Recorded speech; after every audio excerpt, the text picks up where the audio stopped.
परेशान नहीं होना है। अब हम अपने नेक्स्ट डेरिवेशन की तरफ चलते हैं क्लास। ठीक है, तो देखो क्या है क्लास फिर मैं एक 30 सेकेंड्स की एक बात सुनो मेरी, मैं फिर बोल रहा हूँ, सिर्फ इसको सुनना नहीं है।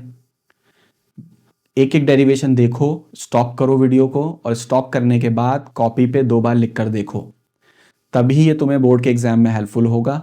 नहीं तो तुम इसको सुनोगे 2 दिन में भूल जाओगे। ठीक है, तो यही तरीका होना चाहिए। डेरिवेशन को एक बार फटाफट देखना है, स्टॉप करना है, लिखना है। ठीक है, चलो अब हम क्लास अपने अगले डेरिवेशन की तरफ चलते हैं, that is work done to rotate an electric dipole in a uniform electric field. तो क्लास यहां वर्क डन निकालना है, किसकी वजह से? एक्सटर्नल। बता देता हूं किसको रोटेट करना है, इलेक्ट्रिक डाइपोल। सर डाइपोल क्या होता है? माइनस क्यू प्लस क्यू, इस तरह के कॉम्बिनेशन को हम डाइपोल बोलते हैं। और कौन सी फील्ड में? Uniform electric field, uniform electric field में। चलो क्लास करते हैं इसको। अब क्लास यहां पर देखो, एक डाइपोल बना लेते हैं। ठीक है, तो क्लास हम लोगों को एक पहले यूनिफॉर्म इलेक्ट्रिक फील्ड दे रखी है। क्या दे रखी है? यूनिफॉर्म इलेक्ट्रिक फील्ड दे रखी है कुछ इस तरीके से। बहुत बढ़िया। तो क्लास यहां हमें एक यूनिफॉर्म इलेक्ट्रिक फील्ड दे रखी है, दैट इज ई। और इस यूनिफॉर्म इलेक्ट्रिक फील्ड में हमारे पास रखा हुआ है एक डाइपोल। ठीक है, ये डाइपोल पे हमारा नेगेटिव चार्ज हो गया, ये डाइपोल पे हमारा लेट से पॉजिटिव चार्ज हो गया। अब क्लास में पिछली वीडियो में बता चुका हूं कि अगर इलेक्ट्रिक फील्ड में चार्ज रखा हो तो इलेक्ट्रिक फील्ड चार्ज पर फोर्स लगाती है, बिल्कुल QE। अगर पॉजिटिव होगा तो अपनी डायरेक्शन में लगाएगी, नेगेटिव होगा तो अपोजिट लगाएगी, यानी एक फोर्स इस पे लगेगा इधर की तरफ, ठीक, और एक फोर्स इस पे लगेगा इधर की तरफ। बहुत बढ़िया। तो क्लास ये वाला फोर्स भी किसके बराबर होगा? QE के बराबर। और ये वाला फोर्स भी किसके बराबर होगा? QE के बराबर। तो क्लास इस इलेक्ट्रिक डाइपोल पे 2 फोर्स लग रहे हैं। ठीक है, और डाइपोल मूवमेंट की डायरेक्शन क्या होगी? माइनस क्यू से प्लस क्यू की तरफ। और इलेक्ट्रिक फील्ड ऐसे दे रखी है, दोनों के बीच में एंगल कितना है? That is theta. ठीक, अब क्लास ये वाला डाइपोल की टेंडेंसी है इधर मूव करने की, रोटेट करने की। नेट फोर्स तो 0 है, पिछली वीडियो में भी बताया। नेट फोर्स कितना है? 0। Left right left same. तो क्लास इस डाइपोल की टेंडेंसी है रोटेट करने की, ऐसे, दैट इज क्लॉकवाइज। हमने क्या करा? एक्सटर्नल फोर्स लगा के इसको हल्का सा ऐसे घुमा दिया। ठीक, अभी एंगल कितना था? लेट से θ1। थोड़ा सिंपलीफाइड डायग्राम एक और बना देता हूं, बात और अच्छे से समझ में आएगी। देखो, ये इलेक्ट्रिक फील्ड दे रखी है, ये हमारे पास डाइपोल दे रखा है। ठीक, अभी क्लास डाइपोल का इनिशियली एंगल कितना था? ये था θ1। ठीक है, ये डाइपोल मूवमेंट है और ये हमारी इलेक्ट्रिक फील्ड है।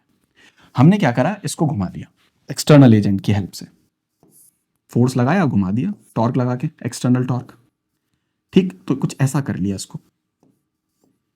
ठीक, ऐसा करने का क्या मतलब है सर? ऐसा करने का मतलब ये है कि हमने एंगल को चेंज कर दिया। पहले θ1 था, अब हमने इस तरफ कर लिया इसको θ2। ठीक है, पहले θ1 था, θ2, ये करा हमने, हल्का सा घुमा दिया। ठीक, अब क्लास इस चीज को करने में कितना वर्क डन हुआ? That is the derivation, work done to rotate electric dipole uniform electric field. और क्लैरिटी आ गई होगी? तो बिल्कुल निकालेंगे क्लास अपनी वही पुरानी इक्वेशन। हमें मालूम है कि जो पोटेंशियल एनर्जी का चेंज है डेल्टा यू, वो बराबर है वर्क डन बाय एक्सटर्नल। एक काम करते हैं क्लास, वर्क डन निकाल लेते हैं डायरेक्टली एक्सटर्नल की वजह से। ठीक, अब देखो इसका वर्क डन कैसे निकालेंगे हम लोग। तो क्लास बनाते हैं हम लोग, that is we will find work done by external agent. ठीक है, तो क्लास वर्क डन का फॉर्मूला होता है force into displacement, force into displacement. लेकिन यहां चलने वाला वर्क हो रहा है या घूमने वाला वर्क हो रहा है? तुम बोलोगे सर यहां तो घूमने वाला वर्क हो रहा है। अगर चलने वाला वर्क होता तो ये होता फोर्स इंटू डिस्प्लेसमेंट ऐसे, लेकिन क्योंकि ये चलने वाला नहीं है, कौन सा वाला है? घूमने वाला। तो फोर्स चलाएगा, टॉर्क घुमाएगा, तो यहां फोर्स की जगह हमें लिखना पड़ेगा टॉर्क। चलने वाले डिस्प्लेसमेंट की जगह लिखना पड़ेगा घूमने वाला डिस्प्लेसमेंट, एक्स की जगह थीटा। और क्योंकि टोटल है तो इंटीग्रेशन ऐसे लगा देंगे। बहुत सिंपल, फोर्स इंटू डिस्प्लेसमेंट, चलने वाला नहीं घूमने वाला, टॉर्क इंटू डी थीटा। तो वर्क डन बाय एक्सटर्नल आ जाएगा क्लास टॉर्क का पिछली वीडियो में derivation PE sine theta into d theta. अब θ1 से किधर गए? यहां लिमिट तो थीटा की आएगी, तो θ1 से किधर गए? थीटा 2 गए सर, लो ये आ गई लिमिट। अब जरा इसको थोड़ा सॉल्व कर लेते हैं। तो यहां पर आएगा work done by external, that is PE constant है, बाहर आ गया। साइन थीटा का जो इंटीग्रेशन होगा क्लास, वो होता है माइनस कॉस थीटा। कितना होता है? माइनस कॉस थीटा, थीटा 1 से लेकर थीटा 2। ठीक है, तो यहां पर W एक्सटर्नल आ जाएगा माइनस का PE upper limit cos theta 2 minus lower limit cos theta 1। ठीक है, अब जैसे ही क्लास ये माइनस इसके अंदर जाएगा तो ये उल्टा पुल्टा हो जाएगा। तो जो W एक्सटर्नल आ जाएगा वो आ जाएगा PE cos theta 1 minus cos theta 2। Sir ये क्या हो गया? ये माइनस हो गया और ये माइनस माइनस प्लस हो गया, तो थीटा 1 पहले आ गया, थीटा 2 बाद में। उल्टा पुल्टा, मैं सो बोलता हूं उल्टा पुल्टा हो जाएगा मामला, माइनस अंदर जाते ही। तो क्लास ये फाइनल रिजल्ट आ गया हमारे पास। हमने क्या निकाल लिया? वर्क डन निकाल लिया। किसको रोटेट करने में? इलेक्ट्रिक डाइपोल को। किस में रखा था? यूनिफॉर्म इलेक्ट्रिक फील्ड में। तो वर्क डन कितना आ गया?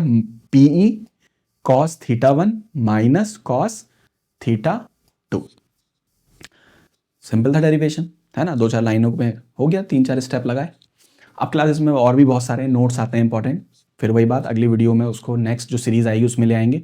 स्टेबल इक्विलिब्रियम आता है, अनस्टेबल इक्विलिब्रियम आता है, या चलो अगली स्लाइड पे हल्का सा बता दूंगा।